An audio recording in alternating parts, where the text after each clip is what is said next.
Hello, good morning everyone. Today we are going to discuss the new chapter in science, chapter 9, reproduction in animals. നമ്മൾ പഠിക്കാൻ പോകുന്നത് പുതിയ chapter ആണ്. ചാപ്റ്ററിന്റെ പേര് എന്ന് പറയുന്നത് reproduction in animals. Okay, so എന്തായിരിക്കും ഈ ചാപ്റ്ററിൽ നമ്മൾ പഠിക്കുക അല്ലെ? ഈ ചാപ്റ്ററിൽ നമ്മൾ പഠിക്കാൻ പോകുന്നത് റീപ്രൊഡക്ഷൻസിനെ കുറിച്ചാണ്. എന്താ റീപ്രൊഡക്ഷൻ എന്ന് പറയുമ്പോൾ എന്തായിരിക്കും? Reproduction is very important as it ensures the continuation of similar kinds of individual generation after generation. ഒരു ജനറേഷനിൽ അടുത്തൊരു ജനറേഷനിലേക്ക് പോകണമെന്നുണ്ടെങ്കിൽ എന്തുണ്ടായിരിക്കണം? റീപ്രൊഡക്ഷൻ ഉണ്ടായിരിക്കണം. പ്ലാന്റ്സിലായാലും ശരി, അനിമൽസിലായാലും ശരി, ഏതൊരു ജീവനുള്ള വസ്തുക്കളിലും റീപ്രൊഡക്ഷൻ നടന്നിരിക്കണം. ഓക്കെ, സോ മോഡ്സ് ഓഫ് റീപ്രൊഡക്ഷനിൽ ഒരു ടേബിൾ, മോഡ്സ് ഓഫ് റീപ്രൊഡക്ഷൻ നമ്മൾ പഠിക്കാൻ പോവാണ്.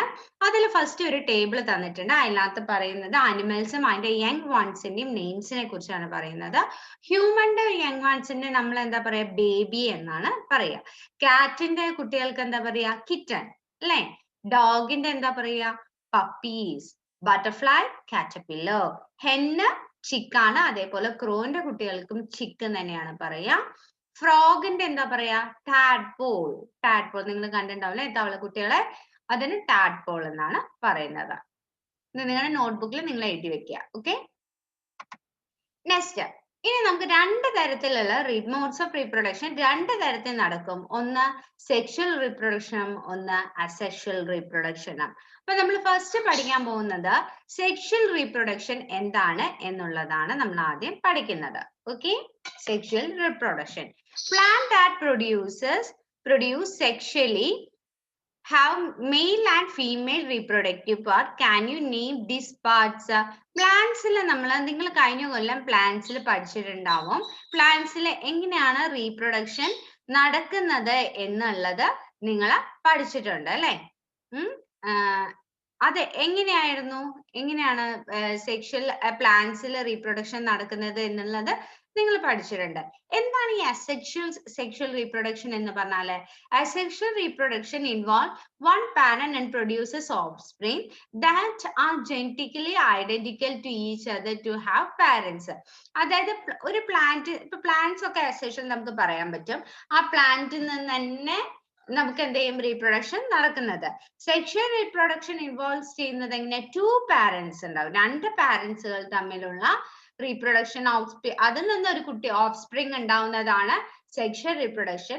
അസെക്ഷൽ പറഞ്ഞാൽ ഇൻവോൾവ് വൺ പാരന്റ്, ഒരു പാരന്റ് ആയിരിക്കും പ്രൊഡ്യൂസസ് ഓഫ്സ്പ്രിങ്. ഓക്കെ, അങ്ങനെയാണ് വരുന്നത്. അപ്പൊ നമ്മൾ സെക്ഷൽ റീപ്രൊഡക്ഷനെ കുറിച്ചാണ് പറയുന്നത്.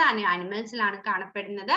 In animals also males females have different reproductive parts of organ. അനിമൽസിൽ അടുത്താണ് മെയിലിനും ഫീമെയിലിനും ഒക്കെ എന്താണ്ട് വേറെ വേറെ റീപ്രൊഡക്റ്റീവ് ഓർഗൻസ് ഉണ്ട്.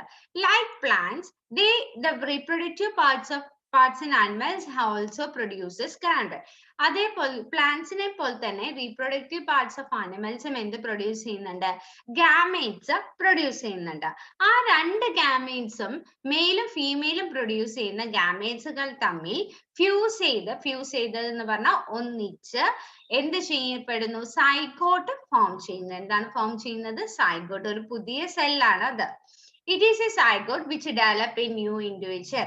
ആ ഒരു പുതിയ സെല്ല് ഫോം ചെയ്തിട്ട് ആ സൈഗോട്ടിൽ നിന്നാണ് പുതിയൊരു ഇൻഡിവിജ്വൽ ഉണ്ടാകുന്നത്. This type of reproduction bringing from the fusion of male and female gametes is called sexual reproduction.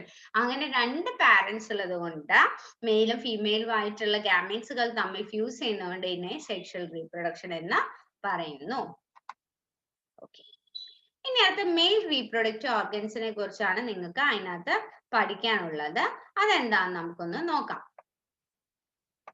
The male reproductive organ includes a pair of testes, singular അല്ലെങ്കിൽ singular പറയണ testes, two sperm ducts and a penis. അതായത് എന്തൊക്കെയുള്ളത്? ഒരു sperm duct ഉണ്ട്, ഒരു penis ഉണ്ട്. നിങ്ങൾക്ക് ചിത്രം നോക്കിയാൽ നിങ്ങൾക്ക് കാണുവാൻ സാധിക്കും. ഓക്കെ, പിന്നെ ടെസ്റ്റിസ് ഉണ്ട്. The testis produce, ഇതാണ് testis. Okay, the testis produces the male gametes called sperm. ഈ ടെസ്റ്റിസ് എന്ത് പ്രൊഡ്യൂസ് ചെയ്യുന്നു? മെയിൽ ഗാമേറ്റ്സ് പ്രൊഡ്യൂസ് ചെയ്യുന്നു. അതിനെ നമ്മൾ എന്ത് പറയും? സ്പെർം എന്ന് പറയും. The millions of sperms are produced by the tests. അങ്ങനെ ഈ ടെസ്റ്റസ് രണ്ടും എന്ത് പ്രൊഡ്യൂസ് ചെയ്യുന്നുണ്ട്? ഒരുപാട് മില്യൺസ് ഓഫ് സ്പേംസ് പ്രൊഡ്യൂസ് ചെയ്യുന്നുണ്ട്. ഓക്കെ, നമ്മളപ്പോ എന്താ പറഞ്ഞുകൊണ്ടിരുന്നത്? മെയിൽ റീപ്രൊഡക്റ്റീവ് ഓർഗനെ കുറിച്ചാണ് പറയുന്നത്. അതിന് സ്പേം ഡക്റ്റ് ഉണ്ട്, പെന്നീസ് ഉണ്ട്, അതേപോലെ ടെസ്റ്റസ് ഉണ്ട്. ആ ടെസ്റ്റസിനകത്ത് നിന്ന് അവരെന്ത് ചെയ്യും? ഒരുപാട് മില്യൺസ് ഓഫ് സ്പേംസ് പ്രൊഡ്യൂസ് ചെയ്യുന്നു. Through sperms are very smaller in size. Each has a head, a middle piece and a tail. Sperm എന്ന് പറയുന്ന ആ ഒരു എന്താണ് ഗാമറ്റ്സിന് എന്തുണ്ട്? സ്മോൾ സൈസ് ആണ്, ഒരു ഹെഡ് ഉണ്ട്, ഒരു മിഡിൽ പോർഷൻ ഉണ്ട്, പിന്നെ ഒരു ടെയിൽ ഉണ്ട്. Does it appear to be a single cell? Indeed, each sperm is a single cell with all usual cell components. എല്ലാ സെല്ലിന്റെ എല്ലാ കോമ്പോണൻസോട് കൂടി ഒരു സിംഗിൾ സെല്ലാണ് ഈ സ്പേം എന്ന് പറയുന്നത്. നിങ്ങൾക്ക് ആ ചിത്രം കണ്ടാൽ നിങ്ങൾക്ക് കാണാൻ പറ്റും. ഒരു മിഡിൽ പോർഷൻ ഉണ്ട്, ഇതാണ് ആ മിഡിൽ പോർഷൻ, പിന്നെ ഒരു ടെയിൽ ഉണ്ട്, പിന്നെ ഒരു ഹെഡ് ഉണ്ട്. ഓക്കെ, ഇനി ഫീമെയിൽ റീപ്രൊഡക്റ്റീവ് ഓർഗൻ ഏതാന്ന് നമുക്ക് നോക്കാം. The female reproductive organ are the pairs of ovaries. അവരെന്താ പ്രൊഡ്യൂസ് ചെയ്യുന്നത്? ഓവറീസ് ആണ് പ്രൊഡ്യൂസ് ചെയ്യുന്നത്. ഒരു ഓവിഡക്ട്സ് ഉണ്ട്, അല്ലെങ്കിൽ ഫാലോപ്പിയൻ ട്യൂബ് എന്നാണ് ഇതിനെ പറയാ, ആൻഡ് ദ യൂട്രസ്. ഓക്കെ, ഓവിഡക്ട് അല്ലെങ്കിൽ ഫാലോപ്പിയൻ ട്യൂബ്സ്, പിന്നെ ഒരു ഓവറി ഇവർക്ക് അറ്റാച്ച് ചെയ്തിട്ടുണ്ട്. The ovary produces the female glands called ova. ഈ ഓവറീസ് എന്ത് ചെയ്യും? പ്രൊഡ്യൂസ് ചെയ്യുന്ന ഫീമെയിൽ ഗാമേറ്റ്സിന്റെ പേരാണ് ഓവ. അവിടെ ഫീമെയിൽ ആയിട്ട് എന്തായിരുന്നു പ്രൊഡ്യൂസ് ചെയ്തിട്ടുണ്ടായിരുന്നത്? നമ്മുടെ ടെസ്റ്റസ് ആണ് പ്രൊഡ്യൂസ് ചെയ്തത്. അതെന്തായിരുന്നു പറഞ്ഞത് നമ്മള്? അതിനെ നമ്മൾ സ്പേം എന്നാണ് പറഞ്ഞിരുന്നത്. ഇന്ന് ഇതിനെ നമ്മൾ ഓവ എന്നാണ് പറയുന്നത്. In human being, a single mature egg is released from the oviduct by one of the ovaries every month. ഇതിനകത്ത് നല്ല സിംഗിൾ ആയിട്ടൊരു എന്താ പറയുന്നത്, അവര് സിംഗിൾ മെച്ചുവേർഡ് ആയിട്ട് ഒരു എഗ് റിലീസ് ചെയ്യും. ഈ ഓവിഡക്റ്റ് നല്ല സിംഗിൾ ആയിട്ട് നല്ല മെച്ചുവേർഡ് ആയിട്ടുള്ള ഒരു എഗ് റിലീസ് ചെയ്യും from the oviduct to the ovary every month. എല്ലാ മാസങ്ങളിലും ഒരു നല്ല സിംഗിൾ ആയിട്ട് മെച്ചുവേർഡ് ആയിട്ടുള്ള ഒരു എഗ് നമ്മുടെ ഓവറിയിൽ നിന്ന് റിലീസ് ചെയ്യുന്നുണ്ട്. Uterus is the part of the development of baby take place. ഈ യൂട്രസിൽ വെച്ചിട്ടാണ് ബേബിയുടെ ഡെവലപ്മെന്റ് ടേക്ക് പ്ലേസ് ചെയ്യുന്നത്. Like the sperm, an egg is called a single cell. ഓവ എന്ന് പറയുന്ന ഈ എഗ് എന്ന് പറയുന്നത് സ്പേമിനെ പോലത്തെ ഒരു സിംഗിൾ സെല്ലാണ്. ഇതാണ് അത്. ഓക്കെ, അതിന് ന്യൂക്ലിയസ് ഒക്കെ ഉണ്ട്. നെക്സ്റ്റ്, ഫെർട്ടിലൈസേഷൻ എങ്ങനെയാണ് നടക്കുന്നത്? First step in the process of reproduction is the fusion of sperm and ovum. First step എന്താ? ഈ സ്പേമും ഓവവും കൂടെ ഫ്യൂസ് ചെയ്യും. When sperms come in contact with an egg, അങ്ങനെ ഈ ഒരു സ്പേം ഒരു എഗ്ഗുമായിട്ട് കോണ്ടാക്ട് ചെയ്യുന്ന സമയത്ത് one of the sperm will fuses with the egg. സ്പേം ഒരുപാട് ഉണ്ടെങ്കിൽ തന്നെ അതിൽ ഒരു സ്പേം എന്ത് ചെയ്യും? ഈ ഒരു എഗ്ഗുമായിട്ട് ഫ്യൂസ് ചെയ്യും. Such a fusion of the egg and the sperm is called fertilization. അങ്ങനെ ഒരു എഗ്ഗും സ്പേമും കൂടെ ഫ്യൂസ് ചെയ്യുമ്പോൾ ഉണ്ടാകുന്ന പ്രോസസ്സിനെ പറയുന്ന പേരാണ് fertilization. During fertilization, the nuclei of the sperm and the egg fuses to form a singular nucleus. അതായത് സ്പേമിന് ഒരു ന്യൂക്ലിയസ് ഉണ്ടായിരുന്നു, അതേപോലെ ഓവത്തിനും ഓവ എന്ന് പറയുന്ന എഗ്ഗിനും ഒരു ന്യൂക്ലിയസ് ഉണ്ടായിരുന്നു. ഇത് രണ്ടും കൂടെ ഫോം ചെയ്തിട്ട് എന്തായി മാറുന്നു? ഒരു സിംഗിൾ ന്യൂക്ലിയസ് ആയിട്ട് മാറുന്നു. This result in the formation of a fertilized egg or zygote. നമ്മൾ ഫസ്റ്റ് പറഞ്ഞ ആ സൈഗോട്ട് എന്ന് പറയുന്നത് ഇപ്പോഴാണ് ഫോം ചെയ്തത്. Did you know that zygote is the beginning of a new individual? അപ്പൊ ഏതൊരു ഇൻഡിവിജ്വലിൽ ഫസ്റ്റ് ബിഗിനിങ് എങ്ങനെയാണ്? സൈഗോട്ട് ഫോം ചെയ്തിട്ടാണ്. Okay, the process of fertilization is the meeting of an egg from the mother and the sperm cell of a father. മദറിലാണ് egg ova ഉണ്ടാവുന്നത്, sperm cell father. അപ്പൊ ഇത് രണ്ടും കൂടെ ഫ്യൂസ് ചെയ്തിട്ടാണ് എന്ത് ചെയ്യുന്നത്? ഫെർട്ടിലൈസേഷൻ ഉണ്ടാവുന്നത്. ആ ഫെർട്ടിലൈസേഷൻ ഉണ്ടാകുമ്പോഴാണ് സൈഗോട്ട് ഫോം ചെയ്യുന്നത്. So the new individual inherit some characteristics of mother and some of the father. അപ്പൊ ഈ രണ്ട് പാരന്റ്സിനെയും കൂടെ ഫ്യൂസ് ചെയ്തിട്ടാണല്ലോ ഒരു കുഞ്ഞിന്റെ സൈഗോട്ട് ഉണ്ടാകുന്നത്. അതുകൊണ്ടാണ് അച്ഛന്റെ അമ്മയുടെയും ക്യാരക്ടേഴ്സ് നമുക്ക് വരുന്നു എന്ന് പറയുന്നത്. Look at your brother and sister. അതേപോലെ അപ്പൊ നമ്മുടെ അച്ഛന്റെ അമ്മയുടെ ബ്രദർ സിസ്റ്റർ നമുക്കൊക്കെ ഉണ്ടാവുന്നവർക്കൊക്കെ എന്തായിരിക്കും? ഒരു സിമിലാരിറ്റി കാണുവാൻ സാധിക്കാറുണ്ട്. See if you recognize some character in the similar of those your mother and your father. The fertilization which take place inside the female body is called internal fertilization. യൂട്രസിൽ വെച്ചിട്ട് ഉള്ളിൽ വെച്ചിട്ടാണ് ഇത് നടക്കുന്നത് അല്ലെ. അപ്പോ അതുകൊണ്ട് തന്നെ ഇതിനെ നമ്മൾ പറയുന്ന പേരാണ് internal fertilization. Internal fertilization occurs in many animals including human, cows, dogs and ഈ ഹ്യൂമൻസിനും കൗസിനും ഡോഗ്സിനും ഹെഡ്സിനും ഒക്കെ എന്താ നടക്കുന്നത്? ഇന്റേണൽ ഫെർട്ടിലൈസേഷൻ ആണ് നടക്കുന്നത്. Okay, these women are unable to bear the baby. അതായത് ഇനിയിപ്പോ ഒരു എന്താണ് ബേബി ഉണ്ടാവാൻ സാധിക്കാത്ത ചില വുമൻസ് ഉണ്ടാവും. അവർക്ക് ചിലപ്പോൾ നമുക്ക് എന്ത് ചെയ്യാം, പുറത്ത് വെച്ചിട്ട് നമുക്ക് ഫെർട്ടിലൈസേഷൻ നടത്താൻ പറ്റും. അതെങ്ങനെയാണെന്നുള്ളതാണ് പറയുന്നത് അടുത്തത്. Because sperms cannot reach at the egg for fertilization. Spermന് അങ്ങോട്ട് എത്തിച്ചേരാൻ പറ്റാത്തത് കൊണ്ടാവാം അങ്ങനെ സാധിക്കാത്തത്. In such cases, doctor collect freshly released egg. അങ്ങനെ നല്ല മെച്ചുവേർഡ് ആയ റിലീസ് ചെയ്ത എഗ്ഗിനെ കളക്ട് ചെയ്യും.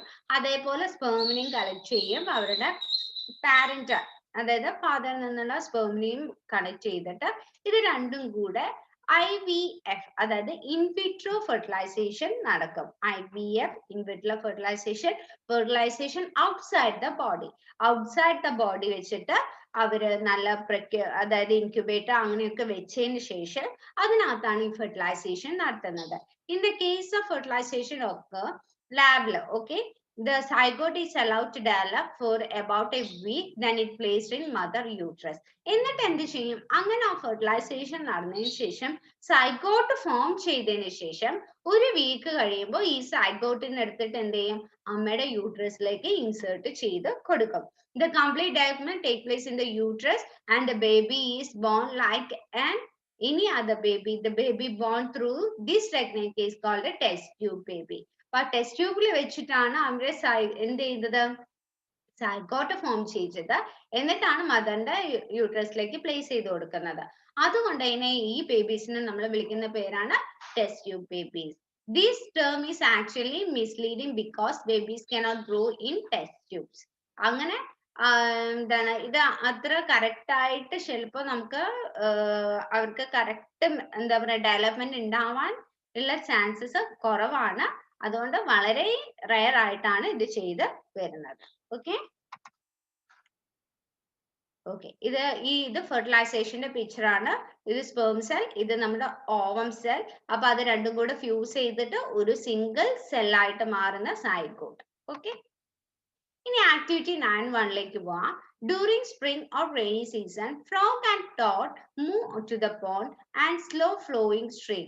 When a male and female come together in water, the female lay hundreds of eggs. നമ്മൾ കണ്ടിട്ടുണ്ടാവും, തവള കുട്ടികൾ മുട്ടയിട്ട് കഴിഞ്ഞാൽ ഇങ്ങനെ ചെറിയ ചെറിയ ബബിൾസ് പോലെ നമുക്ക് വാട്ടറിൽ കാണുവാൻ സാധിക്കും. ഓക്കെ, അപ്പോ മെയിൽ ആൻഡ് ഫീമെയിൽ എന്ത് ചെയ്യും, ഹൺഡ്രഡ്സ് ഓഫ് എഗ്സ് ലേ ചെയ്യും. Unlike hen egg, frog egg is not covered by the shell and is comparatively very delicate. A layers of jelly hold of egg together and provide the protection to the egg. Okay, അങ്ങനെ എന്ത് ചെയ്യും, hen egg, the frog egg is not covered by a shell. അതിന് ഈ frog ഹെഗിന് എന്തില്ല, ഈ മുട്ടേനെ പോലെ ഒരു എന്താ ഷെല്ലില്ല. അതുകൊണ്ട് ഇതിങ്ങനെ ഫ്ലോ ചെയ്തിട്ട് അവിടെ വാട്ടറിൽ കാണാൻ പറ്റും.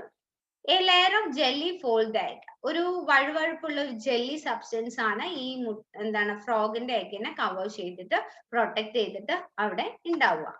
നിങ്ങൾക്ക് ആ പിക്ചറിൽ നോക്കിയാൽ കാണുവാൻ സാധിക്കുന്നുണ്ട്. As the egg are laid, the female deposit the sperm over them.